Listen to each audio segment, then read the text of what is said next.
Hello folks, welcome back to the Urban Rider Studio. With me today, we have something from Bowtex. This is the Elite shirt version 2. We have leggings as well under the same name. These are available in men's or women's versions. And then what we would class as a technical base layer, which, to be honest, sometimes I even ask myself, but we do get asked by other people occasionally, if you could only have one item or one outfit, what would be the most versatile, maybe the best option to go for? And it would be technical base layers, because you can stick them with whatever you want to. They are highly versatile, highly protective as well, and they've been improving a lot over the years, to the point where there's actually quite a lot of choice now from a variety of different brands. One of the most obvious being Knox. We've got Pandamoto, some stuff from Revit, and of course Bowtex. And Bowtex were one of the originators of this style with their leggings, and they were popular at the time, but they did have some drawbacks to their actual use.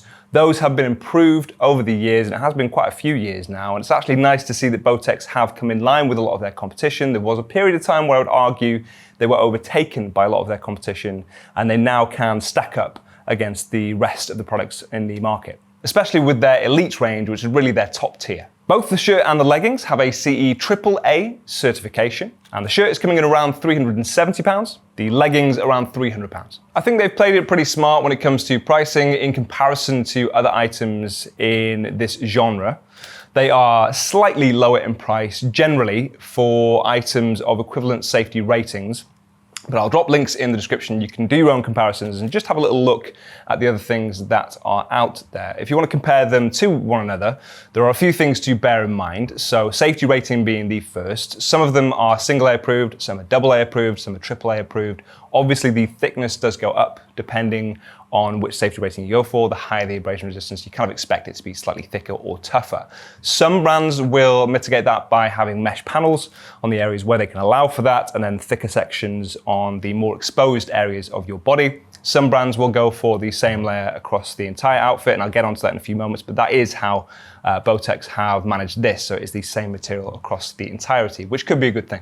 ARMOUR also differs depending on which brand you want to go for. The Knox items in particular, I think, have some of the best armour, and that is something they pride themselves on. I won't get too bogged down in that, but enough to say that Bowtex offer a AAA item in this.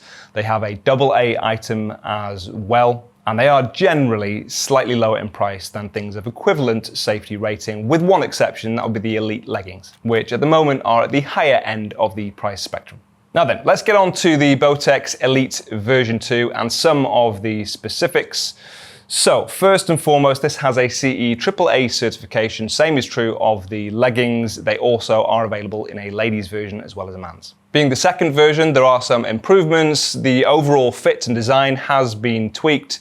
You have a reflective Bowtex logo on your chest, and you have a pocket as well on the shirt this time on the left side. And the leggings, I believe, have a slightly stretchier waistband, so improved comfort. The leggings have a high waistband, and the shirt actually has a slight drop to the back so that it won't expose any area of your lower back. It's also got loops in here so you can attach it to your trousers.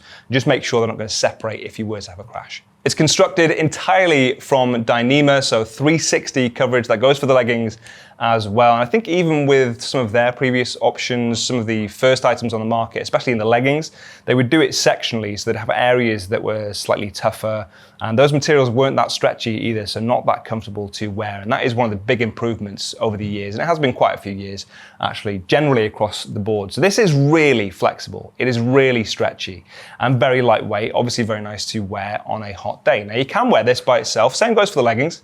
You don't have to stick anything over the top of it. Leggings you probably will end up doing. I don't know if I would ever just go out in the leggings themselves. Maybe I would, depends on the day. But with the shirt, I definitely would wear something like this just by itself, because you don't actually need anything over the top, but if you want to, you can. You could stick a Hawaiian shirt over the top there, you could stick a motocross shirt, you could stick an abrasion resistance jacket if you want to. In the winter, you can stick on some thermals, some waterproofs, and none of it needs to be motorcycle approved or abrasion resistant necessarily, because of course it's all covered with the shirt and leggings. It comes complete with SASTEC Level 2 armor in your elbows and your shoulders. And it has a pocket for a back protector, which you can get additionally. You can also get chest armor. You can see the panels there on the front, which you can fit very easily from the inside. and the level 2 armor mixed with the Dyneema are the two biggest differences between this and the other options from Bowtex. You'll see loops at the wrist, so you can put those around your thumb and make it a bit more secure if you want to. I will open it up, although there is nothing really to show off other than the pockets for the chest armor. Like I say, you can actually see the reverse side of this material as well. And then you've got one pocket at your waist, so a little bit of storage and some added practicality. Last thing to mention really is the comfort once again, but specifically to the size. So this is a large that we have on the mannequin. I would say these are an accurate size. And you want to go for a relatively snug fit because you want the armor to be fitting exactly where it needs to be. You don't want it loose, baggy, rolling around, anything like that. With stuff like this though, another huge benefit is the fact that it is so stretchy means that you don't have to be quite as particular about the sizing. If it's a little bit on the snug side, that's not really a problem, especially if you're going to stick it underneath other stuff anyway. But of course, you can double check the size guide that is found on our website, and you can find links to all of the things I've mentioned using the links in the description. Let us know what you think of this type of thing in the comments section. If you enjoy using this sort of thing as well, that's useful to know for other people who watch these videos, and I'll see you soon.